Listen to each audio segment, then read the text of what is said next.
Desde Podemos Estado Ecoverdea también hemos presentado una moción para que se reactivaran pues las vacaciones, las actividades vacacionales municipales, pues los udalecus, Multikirolak.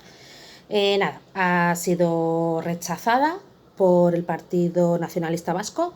Incluso proponíamos que si veían un poco de imposibilidad por las medidas sanitarias a llevar, pues que se creara una subvención para paliar un poco la conciliación, ¿no? Pues la contratación de personas para poder quedarse con los niños a la hora de que, pues sobre todo las mujeres, aunque sea triste decirlo, seguimos siendo las que tenemos que pedir excedencias o tenemos que reducir jornadas para poder ocuparnos de nuestros hijos e hijas, pues para que fuera un poquito más sencillo. El año pasado, o sea, como dato, ha habido 435 niños y niñas que han estado en el Udalecu y en los Multicololac 245. O sea, estos niños, ¿qué se les va a desamparar? O sea, no se tiene en cuenta, y más cuando ha sobrado dinero de ayudas al autónomo que se podían haber empleado en este tipo de subvenciones si hubiera voluntad política.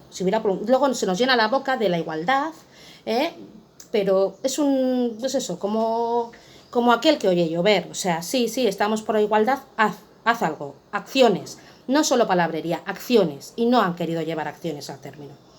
Una tristeza, de verdad, una tristeza de que en este municipio, cuando en otros municipios sí se ha podido hacer. Ahí está en Bilbao, con 4.000 y pico de niños que se van a hacer udalecus. Aquí somos pues unos 600 niños que se van a quedar pues sin una capacidad de conciliación las madres, sin que ellos puedan pues paliar un poco la brecha social, ¿no? También pues permitir que haya actividades urbanas, pues para promover también actividades de apoyo, fortalecer el euskera, no sé, es un poco todo, y no han decidido que no. Bueno, pues otra barrida que nos ha hecho el PNV diciéndonos que no, pero ellos miran por la gente, sí, pues será por su gente, por los demás no mira nadie.